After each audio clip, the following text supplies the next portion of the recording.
April 17th, 2024. Dawn breaks over the Balinese Sea. Fishermen prepare their nets for the morning catch. At 6 a.m., one of them notices something strange near the shore. An empty boat rocks on the waves. The fishermen move in closer. Inside the boat, belongings are neatly arranged. The latest iPhone, a laptop, wireless speakers. Men's shorts lie nearby, but there's no owner in sight. The evening before, at 9:30, local resident Sergei Eliseyev lowers this same boat into the water. Neighbors wave to him from the shore. No one sees him alive again. 9 hours of drifting. No signs of struggle. No evidence of an accident. Just an empty boat and untouched belongings. What happened during those 9 hours? Every year in Bali, dozens of tourists vanish without a trace. Official statistics stay silent. Families search for answers for years. And the island's authorities prefer not to damage their tourism image. Today we're conducting our own investigation. We'll examine high-profile cases from recent years and find out what this paradise island is really hiding. Sergei Eliseyev was 43 years old, a successful entrepreneur from Moscow. Over 20 years, he'd built a profitable IT company. He'd been traveling the world since his youth. He spoke 3 languages. He was an experienced yachtsman. In 2022, he sold his business for a substantial sum. He bought land in the fishing village of Ahmed on eastern Bali. He dreamed of a simple life by the sea. He built a traditional Balinese house, made local friends, studied Indonesian. Every morning, he swam in the ocean. Evenings, he'd fish with the locals. Over 2 years, Sergei became part of the village. He helped neighbors with money and advice. He sponsored the local school. The residents of Ahmed called him Brother Sergei. That morning, Sergei swam in the bay as usual. At lunch, he worked on his computer. He consulted former business partners over Skype. At 3 p.m., he met with his neighbor Wayan. They discussed plans for building a pier. Sergei was in excellent spirits, joking, laughing. They agreed to go fishing that evening. At 7 p.m., he had dinner at his favorite cafe, Warung Sunset. He ordered grilled fish and local bintang beer. The cafe owner, Made, later remembered. Sergei was calm and cheerful. He talked about his plans for the next day. At 9:30, Sergei walked to his boat. Neighbors watched him load fishing rods in a collapsible cooler. He waved and shouted, "See you in the morning." Those were the last words anyone heard from Sergei Eliseyev. 6 a.m. the next day.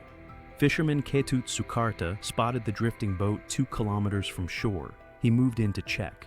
The boat was intact. The engine worked fine. Fuel was there. Sergei's belongings were neatly arranged on the bottom.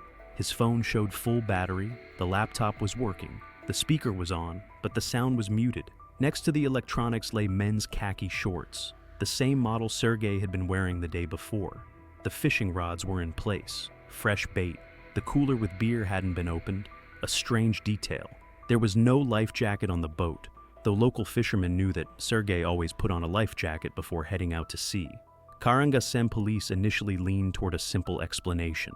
Sergei accidentally fell overboard. Maybe he got caught in the fishing gear or slipped on the wet deck. But the theory didn't explain the main question. Why did the boat drift for 9 hours without its owner?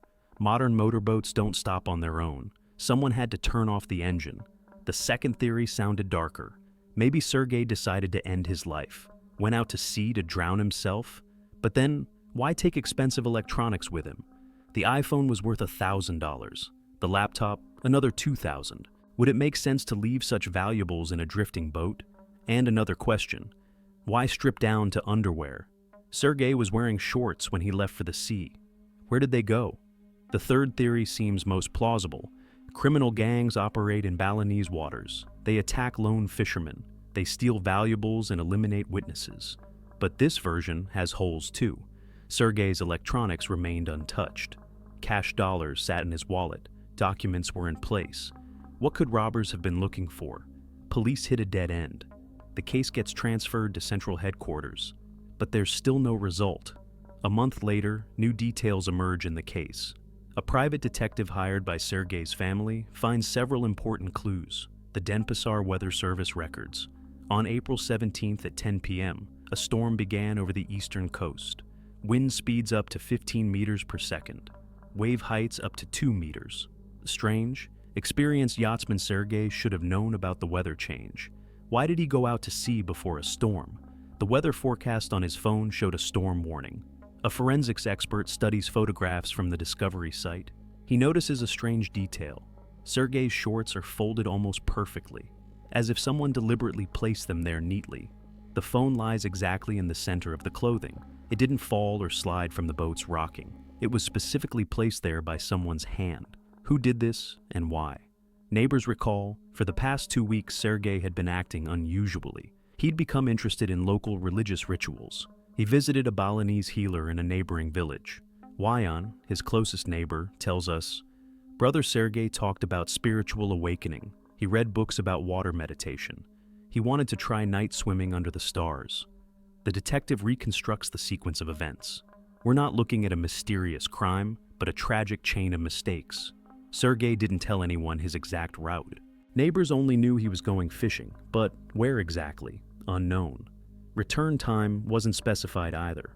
On Sergei's phone, the detective finds an unread storm wind warning. The message came at 8 p.m., an hour and a half before heading out to sea. Perhaps Sergei simply didn't notice the notification, or decided he'd make it back before the storm started. In Sergei's house, they find the life jacket, the same one he always took fishing. Why did he leave it home that evening? No radio, no signal flares, no GPS tracker. Even the waterproof phone case stayed on shore. Here the detective presents the most unexpected theory. Perhaps Sergei perceived the approaching storm not as danger, but as part of spiritual practice. The books he'd found speak of merging with the ocean, of overcoming fear through unity with the elements. What if Sergei decided on extreme meditation? The detective paints the final picture of events. At 9:30, Sergei heads out to sea. By 11, he's caught in the storm. Waves rock the boat. Wind intensifies. Sergei tries to turn back toward shore, but the engine stalls from water damage, or breaks from overload. In panic, he makes a fatal decision. He removes his shorts to swim easier. He leaves valuable items in the boat, as proof he wasn't planning suicide. He jumps overboard and tries to swim to shore, 2 kilometers in stormy seas, in complete darkness, without a life jacket. He didn't have the slightest chance. March 2024, the Seminyak Resort District on Bali's western shore. In a 5-star hotel room, they find the body of a 35-year-old Russian, Artem Afonin, a successful business coach from St. Petersburg. He conducted personal growth trainings. He earned 6-figure sums monthly. He'd come to Bali to run his signature seminar. Police work quickly. Inspection, witness interviews, medical examination. 3 days later, they deliver their verdict. Suicide. Case closed. But Artem's family doesn't believe the official version. They hire a private detective. They demand an independent investigation. The detective starts simple, studying Artem's final days, and immediately finds oddities. Artem's phone shows scheduled meetings for the next day. Breakfast with a potential business partner, an interview for a local YouTube channel, filming a promotional video. Why plan activities if you're about to end your life? The day before his death, Artem buys expensive souvenirs, silver jewelry for his wife, wooden toys for his children. Total purchase amount, 8,000 rubles. The shop clerk remembers? The Russian was so happy with his purchases. He said his wife would be thrilled. He asked to wrap everything beautifully in gift boxes. The detective gains access to Artem's messengers. He reads correspondence from the past month. No signs of depression. On the contrary, plans, projects, joyful news. 2 days before his death, he writes to his wife, "It's incredibly beautiful here. We must come as a family this summer. I've already spotted a villa." The most suspicious detail: the Alila Seminyak Hotel is equipped with a modern security system, cameras in hallways, elevators, at reception. But recordings from the night of Artem's death were accidentally erased. Technical error, management explains. These things happen sometimes. The detective digs deeper. He interviews participants from Artem's seminar and learns shocking details. 2 weeks before his death, Artem meets a local healer named Mayde Putra. The man introduces himself as a hereditary shaman. He offers revolutionary spiritual therapy. Artem is intrigued. After all, his business is built on personal transformations. He agrees to the experiment. He starts attending secret ceremonies in the jungle near Ubud. Putra gives him plant-based preparations. He calls them sacred ayahuasca of Balinese ancestors. In reality, it's a cocktail of unverified psychoactive plants, plus synthetic additives of unknown origin. Seminar participants notice strange behavior from Artem. He talks about contact with higher forces. He claims he sees people's auras. He stops sleeping and eating normally. The day before his death, a colleague finds Artem in his room in a confused state. He mumbles about dark entities pursuing him. He asks not to let anyone into the room. That night, Artem takes his final dose of the preparation. His body can't handle it. His heart stops from overdose. The detective discovers police knew about Putra's activities, but they turned a blind eye to his therapy. Too many influential tourists participated in the ceremonies. They classified Artem's case as suicide deliberately. The drug version would have damaged the resort's reputation, and reputation is worth millions in tourism dollars. Artem didn't verify the healer's qualifications, didn't study reviews from other clients. He trusted a man who promised instant enlightenment. He didn't ask about the preparation's composition, didn't consult with a doctor, didn't study possible side effects. He played with his consciousness like a toy. He hid his altered state experiments from his wife, didn't warn colleagues about possible problems. He faced his demons alone. Artem's medical insurance didn't cover drug-related incidents. The family received claim denial. They had to pay for the funeral from their own funds. Artem fell into a system that prefers to cover up problems and became its victim. Nastya Trapetzel, 26 years old, popular travel blogger from Moscow, 1 million Instagram followers, contracts with major brands, income around 1 million rubles monthly. She arrives in Bali in May 2024. She plans a month-long content shoot about free life in tropical paradise. She rents a villa in Canggu for $3,000 per month. The first 2 weeks go according to plan. Nastya publishes bright beach photos, films stories from trendy cafes, hosts live streams from yoga classes. Followers are thrilled. But then content starts getting stale, likes drop, comments become monotonous. She needs a new hook, something more extreme. That morning, Nastya sees locals racing on motorbikes along mountain roads. This is perfect content. Freedom, adrenaline, beautiful views from above. At 11 a.m., she publishes a post. Learning to ride a motorcycle today. Lifelong dream finally coming true. Girls, who else dreams of this? 3 hours later, they find Nastya unconscious on a mountain road in the Bedugal area. The motorcycle is destroyed, no helmet, severe traumatic brain injury. Doctors fight for her life for 2 days. But the injuries are incompatible with life. Nastya dies without regaining consciousness. Police reconstruct the blogger's final hours. The picture is terrifying. Nastya rents a Honda CBR 150 from some random guy on the beach. No documents, no instructions. Just key handover for $50. Nastya has no motorcycle license, no experience whatsoever riding two-wheeled vehicles. But she doesn't see this as a problem. I'll learn as I go. Nastya wears a light summer dress, platform sandals, and sunglasses. No helmet, no protective gloves, no closed shoes, complete recklessness. The rental guy offers a helmet, but Nastya refuses. It'll mess up my hair, and I need to film stories while riding. Nastya chooses the mountain road to Lake Broughton, 40 kilometers of serpentine with sharp turns. Even experienced motorcyclists ride carefully there. Local instructor Wyan tells her, this road is for professionals. But Nastya insists. It has the most beautiful views for filming. Witnesses see. Nastya constantly films herself on her phone while riding. One hand on handlebars, other holding smartphone, at 50 kilometers per hour. In the last video on her phone, the camera shakes. You hear the sound of increasing wind, then a sharp scream, and silence. Detectives study Nastya's account. They find a disturbing pattern. In recent months, each new post had to be more extreme than the last. First, ordinary beach selfies. Then, photos from cliffs without safety gear. Then, swimming with sharks, jumping from waterfalls. The chase for likes became a chase for death. Psychologist Anna Lebedeva comments, influencers fall into the trap of their own image. Audiences want increasingly intense experiences, and bloggers lose their sense of self-preservation for content. Nastya became a victim of her own success.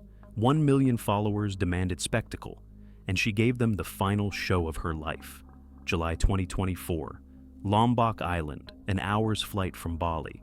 Here rises one of Indonesia's most treacherous volcanoes, Rinjani, height 3,726 meters, active crater, unpredictable weather. Alexandra Sokolova, 32 years old, IT manager from Novosibirsk. Behind her, Elbrus, Kilimanjaro, Everest Base Camp. Experienced climber with 10 years experience. She flies to Lombok alone. She plans a 4-day ascent of Rinjani with overnight stay at the crater lake. In her backpack, GPS navigator, satellite phone, professional equipment. But after a week of searching, they don't find Alexandra. Rescue services examine popular routes. Zero results. The girl seems to have vanished into thin air. The investigation begins with Alexandra's final days on the mainland. The picture is troubling. Alexandra decides to tackle the volcano independently, without an official guide, without national park permits. She saves $200 on accompaniment. At the tourist agency, they tell her, women can't go to Rinjani alone, too dangerous. Alexandra replies, I'm not like everyone else. I'll manage myself. Alexandra doesn't share her exact climbing plan with anyone. In her last message to her mother, she only writes, going to conquer the volcano. Signal will be poor, don't worry. Even GPS coordinates of planned stops remain a mystery. Rescuers have to search hundreds of square kilometers of mountainous terrain. Friends reveal, Alexandra is going through a difficult breakup. 3 years ago, she split with her fiancé a month before their wedding. She fell into depression. She threw herself into extreme tourism. Sasha wanted to prove to everyone that she was strong and independent. After the breakup, she started choosing increasingly dangerous routes, recalls her colleague Olga. Guides explain, for a 4-day Rinjani trek, you need minimum 20 liters of water, plus high-calorie food for each day. Alexandra takes half that amount. I'm used to Spartan conditions. Extra weight in the backpack only gets in the way, she tells the clerk at the tourist shop. Alexandra's satellite phone is configured for only one emergency channel, but at altitudes above 3,000 meters, the signal disappears. There's no backup communication. Consulting psychologist Elena Maximova studies Alexandra's social media profile. The diagnosis is grim, classic case of compensatory behavior. After emotional trauma, people start seeking thrills. Risk becomes addictive. Logical thinking shuts down. Alexandra's posts over the past year show a troubling progression. First, ordinary weekend hikes, then increasingly extreme routes, solo climbs of difficult peaks. I need to prove to myself that I'm worth something, that I can handle any difficulties, she writes a week before leaving for Bali. The dangerous Rinjani trek became an attempt at self-therapy, but instead of healing, it brought death. Official numbers look encouraging. Bali's tourism department reports, annually 10 to 15 foreign citizens disappear on the island. For 4 million tourists yearly, a tiny percentage. But our sources in consular services cite different figures. The real number of disappearances approaches 50 cases annually, and including unsolved deaths, even more. Why such a difference? The classification system works to embellish statistics. Many cases get recorded as left the island or accident. Disappearance becomes routine incident. An entire army of self-proclaimed gurus operates in Bali. No certification, no medical education, no government oversight. They offer sacred ayahuasca, shamanic practices, energy cleanses. In reality, they distribute cocktails of unknown plants, plus synthetic psychoactive substances. The result is predictable: overdoses, psychoses, suicide attempts. And some ashrams become sites of sexual harassment. Lone female tourists suffer especially. Motorcycle rental in Bali requires no documents, just passport and deposit. Have a license? Good. No license? Also no problem. Learn on the road. They conduct no briefings, don't explain routes, don't describe local traffic peculiarities. Just hand over keys and say, good luck. Insurance, meanwhile, doesn't cover accidents without proper licenses. Tourists face medical bills and police problems alone. Rafting, rock climbing, diving, paragliding. You can do any extreme sport in Bali, often with unlicensed instructors. Equipment goes unchecked, weather conditions ignored, tourist preparation levels unassessed. Main thing, pay money and sign liability waiver. Private Bali clinics often lack equipment for complex operations. Doctors work without proper qualifications, and ambulances can take hours through traffic jams. In emergencies, patients get evacuated to Singapore or Australia. Such evacuation costs from $100,000. Not every insurance covers this. Investigating tourist deaths is long and expensive. Much easier to close cases as accident or suicide, especially when relatives are far away and can't monitor the process. Many police receive unofficial payments from tourism businesses for correct incident classification, for silence about systemic problems. Tourism provides Bali with 70% of all income. The island's bad reputation means losing billions of rupiah. Authorities will go to great lengths to preserve their safe paradise image, so they hide negative statistics, they bribe or intimidate journalists, and they offer compensation to victims' families for silence. Tourists are themselves to blame for their problems. Typical position of local officials. They came, broke rules, got hurt. Their personal responsibility. There's no danger warning system, no service quality control. Just one directive. Take money from tourists and shift all responsibility for consequences to them. Analyzing 4 tragedies, we see a common pattern. In each story, there was a moment when everything could still be fixed, one correct decision, and the person would be alive.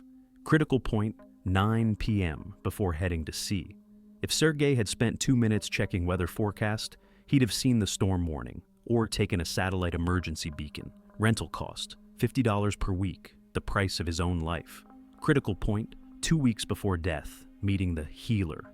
Simple internet search would have shown, Maid Putra has no medical education, or a conversation with his wife about spiritual experiments. Loved ones often see danger before we do. Critical point, morning of May 18th, decision to rent a bike. 1 hour of instructor training would have changed everything. Or basic protective gear. A helmet costs $30. Human life is priceless. Critical point, morning before the hike, refusing an official guide. $200 savings versus personal safety. Or at least GPS coordinates shared with relatives. Rescuers would have found her in hours. Never disappear without a trace. Always leave detailed action plans with loved ones. Exact coordinates, departure and return times, local service contacts. Set clear communication timestamps. For example, I'll check in every 4 hours. If I don't respond for more than 6 hours, start searching. Use modern safety technology, satellite trackers, GPS beacons, emergency transmitters. This isn't paranoia, it's basic precaution. Pre-arrange emergency action plans with loved ones. Who to call, where to turn, what documents to prepare. Dangerous activities only in pairs or groups. Even experienced professionals don't go into mountains alone. A partner is your insurance against death. Thoroughly verify instructor and guide qualifications. Demand education documents, certificates, previous client reviews. Don't trust random experts from beaches or bars. Real professionals work through licensed companies. When in poor emotional or physical condition, postpone any risks. Depression, stress, fatigue, multiply error probability. Get insurance with full extreme activity coverage. Read the fine print. Clarify exactly what's covered. Study in advance how medicine and police work in your destination country. Save emergency service contacts, embassy, verified doctors. Always have an evacuation plan and money for it. Medical evacuation can cost $100,000. Build this amount into your trip budget. Rent motorcycles only with proper international driving permits. Local police find violators on the spot. Never ride without helmet and protective gear. Minor injuries become fatal without basic protection. Avoid mountain serpentines without sufficient driving experience. Even locals drive carefully there. Visit only certified centers with verified reputations. Avoid underground jungle ashrams. Categorically refuse any psychedelic preparations, even natural and sacred ones. Composition unknown, consequences unpredictable. Don't participate in isolated retreats without outside world communication. This is a classic scammer scheme. Always report your exact route to Coast Guard or hotel administration, even for short 1 to 2 hour trips. Take satellite communication for open sea ventures. Regular phones don't work far from shore. Check weather forecasts minimum 12 hours ahead. Tropical storms develop very quickly. Several months have passed since our investigations. What has changed in each case's fate? Sergei Eliseyev remains missing. Official searches ended after a month. The family hired private divers to examine the seabed. No results. Sergei's house in Ahmed sits empty. Neighbors sometimes bring flowers to the gate. They hope brother Sergei will return someday. Artem Afonin's case is closed as suicide. The family continues legal battle to overturn the verdict. They're raising money for independent examination. Healer Maid Putra disappeared immediately after Artem's death. Rumors say he moved to Flores Island. There he continues treating trusting tourists. Nastya Trapetzel is buried in Moscow. Her story became a warning for travel bloggers. Many reconsidered their approach to creating dangerous content. Nastya's account is frozen. Her last post got 3 million views. Comments are full of regrets and warnings. Alexandra Sokolova is officially declared dead, but her family still hopes for a miracle. Every month they publish search announcements on social media. Lombok Rescue Services stopped active searches. They say, "The volcano's jungle has too many places to disappear forever." Our investigation raises more questions than it answers. How many more tourists have vanished without trace in Bali? Real statistics remain classified. Consular services cite different numbers. Why do local authorities systematically hide information about incidents involving foreigners? Who gives police orders to close high-profile cases? Can this corrupt system be changed from within? Or are tourists doomed to rely only on personal caution? Every tragedy from our investigation could have been prevented. One reasonable decision, one additional precaution, one timely call to loved ones. Sergei, Artem, Nastya, and Alexandra all could be alive. If they'd known what you know now, Bali is truly beautiful, but don't let tropical beauty lull your vigilance. Paradise can become a trap for those who forget real dangers. Remember, the best investigation is one that's never needed because you stayed alive. In the video description, you'll find a detailed safety checklist, emergency service contacts, and instructions for your loved ones. Save them, share with friends. Perhaps this video will save someone's life, and that would be the best reward for our work. If this investigation seemed important to you, subscribe to the channel. We'll study new mysterious disappearances and reveal hidden dangers of popular resorts. Share your stories in comments. Perhaps your experience will help others avoid deadly mistakes. And definitely write what theories you have about unsolved cases. Collective intelligence often sees what official investigators miss. Safe travels to you. And remember, caution isn't cowardice, it's wisdom.